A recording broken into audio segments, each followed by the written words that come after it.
Hi, cat. Come and get some mango, baby.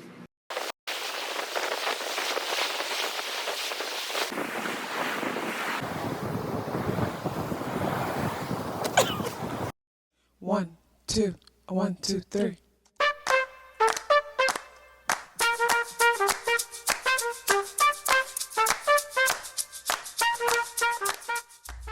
Self-awareness is a superpower. My name is KathyLaDonna. Welcome to Soul and Vibration.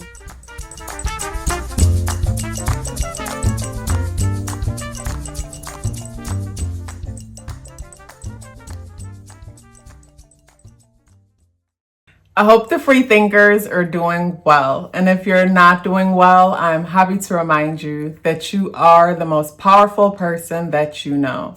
You are the most powerful person that you know because only you can create your reality. Hey guys, today is Sunday, December 25th, and the day adds up and reduced to the number 7 vibration. If today's your birthday, happy birthday. So today is ruled by the sun, and the sun is in the sign of Capricorn, and Capricorn energy reflects responsibility, it reflects authority, it also reflects, say, those in our lives that has left, say, a legacy, meaning they passed the baton and we're now moving forward with the baton. And the baton is pretty much values, traditions, ways of seeing and being. So this is where we identify with our traditions and our values. And when it comes to, say, our traditions and values, they could help guide us as far as how to move forward in life. And sometimes they could be discouraging when our path is conflicted or restricted because the traditions or the values isn't in alignment with our path and where it is that we're going. And that's why definition of success is extremely important. A definition of success that fits you, that's in alignment with who you are and what's important to you. The day is the 25th, the number 2 energy. It's nurturing, it's unifying, and it's also codependent and dependent. It reflects the mothering energy, our ability to put something in motion to then give birth to it so we can have something tangible. But the number 2 is a sensitive and emotional energy. So we could find ourselves, while the days are within the 20s, being a little bit more emotional or sensitive than normal. The day is also, the number 5 is also in the day because it's the 25. And the number 5, it's expressive, it needs change, it's stimulating, it's curious. And the number 5 energy with the number 2 energy comes together and creates the number 7. But the number 7 created by the 25 is a little bit different because the number 7 is introspective, it's deep, it's searching for something, but really the number 7 is searching for God. That's what the number 7 is searching for. But naturally, the number 7 is a great researcher. It's a great investigator. But created by the number 2 and the number 5, this is where emotions and curiosity influences the introspection. This is where, say, an addiction or a compulsive behavior, something where a person feels, something that makes a person feels out of control, can inspire that introspective energy of the number 7 vibration. And with the day adding up and reducing to the number 7, there's a big introspective vibe to the day. So even if you find yourself around family or with others, you're inside yourself trying to understand something about life on a deeper level, something about life, something about yourself. So even in the presence of others, you could find yourself feeling alone, or those who are extroverted can feel like things are super quiet because everybody is within themselves reflecting and trying to understand something, questioning something deeper. The moon is in Aquarius. The moon is in a place where we want to rebel, and we want to rebel against anything that feels like it's restrictive, anything that feels controlling. And the number 7 is also a rebelling energy also. And also with the moon in Aquarius, this is where focus is on the future And focus is to get away from anything that, like I said, is restrictive, anything that's controlling, anything that feels predictable, anything that feels mundane. The moon in Aquarius also reflects on, say, the shadowy side of things. The shadowy side of things meaning, say, feelings of betrayal, restrictions, or even abandonment is some of the things we can find ourselves dwelling on with the moon energy there. So even in the presence of, say, family, some could find themselves focusing on, say, not so happy and excited things, even though you're in the presence of, say, the people that you love and care about. The moon is being squared by Uranus and Taurus. So with the moon being squared by Uranus and Taurus, the Uranus conjunct the North Node is futuristic. It goes from one extreme to the next. It cannot be controlled. And the moon in Aquarius also deals with freedom, but Taurus energy and Aquarian energy are so opposite because Taurus energy is structured and it's earth element, meaning it's grounded. Uranus energy, or Aquarius energy, I should say, is air, and both Aquarius and Taurus is fixed energy. So that means they're both stubborn in their ways. Aquarian stubborn in thinking, Taurus stubborn in action, or stubborn as far as what it wants to own or wanting to control. And Aquarius energy doesn't want to be controlled, and Taurus energy wants to have control. So this is where the square comes in between the moon and Uranus, between control and freedom. And Taurus energy represents our values, traditions, and moon in Aquarius wants to detach from those values and traditions because it feels restrictive. When I think of this energy, I think of the square as far as a person being in the presence of, say, family and feel like they're being judged because the family conducts itself a certain way.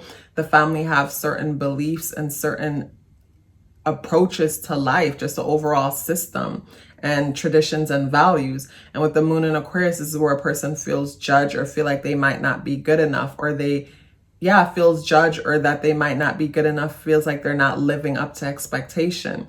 And sometimes this energy is a reflection of our insecurities, and not necessarily that the people in our lives always feel this way. Sometimes we feel this, most of the time, we feel this way about ourselves, and we project it back out into the world. Like, yes, there have been people in our lives that may have felt this way and project this onto us, and then we hold on to this belief and then start to feel like everybody sees us this way, when that's not always the case. And sometimes when it comes to, say, the people who raised us, they just need to see a sign that we are responsible and independent, and that's good enough for them. But then I also know that there are other people who, no matter how independent or responsible you are, if you're not a doctor or taking on certain roles in society, or you're not following certain religious practices, to them, it doesn't matter what you do. But then this is where a person has to come to the point where it's like they validate themselves, because, like I say, who validates you owns you. So this is where we can't seek validation from anyone, because to me, who validates you owns you, because to look for validation means you're designing your life or molding your life to fit someone else's expectation. So that means you're abandoning your life and giving it up to someone else. It's sacrificing. You're sacrificing your life to someone else to live it according to their terms, seeking their validation. But the moon is positively aspecting Mars in Gemini, of course, and Mars in Gemini energy, it's curious and it's free. Mars is in retrograde, so it is reflective. It is reflective energy, but it's reflecting on curiosity and freedom and one's ability to turn over every rock if they choose to, and not wanting to really commit to anything major, commit to anything serious. So this is where a person can, say, have a conversation with family members about their goals. Where do you see yourself in the future? And a person not wanting to commit to anything because they truly don't know, but feel some kind of way because they don't know, and deep down, you want to make these people proud. You want to make them admire you. And that's where these negative feelings might be coming from. But I feel like the introspection from today stemmed from something yesterday. Something triggered it today. And this is where the deep thought comes in for today. And I like how this card is similar to the Temperance card, meaning that the cup is important. So to me, emotions is what is important today. Emotions. And I look at the Knight of Cups in the upright position, and I think of, say, someone making an offer.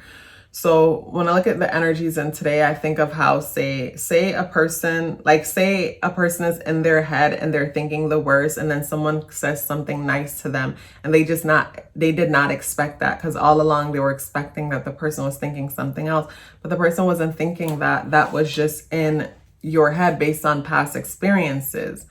And with this energy here, I just get the feeling of someone making a nice gesture, whether you making a nice gesture or someone making a nice gesture.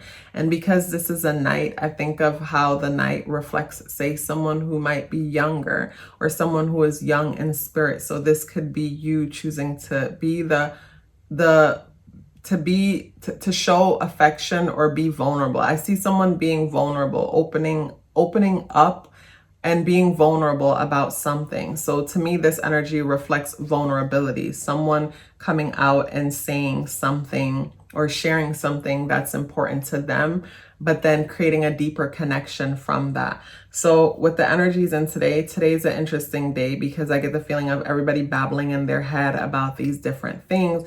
But then when it comes down to it, the things that we think are important are not that important. And it comes to, say, love, connection, our relationship and connections with each other, and the status and everything else that we make or that we emphasize on or put a lot of attention to, those things really don't matter.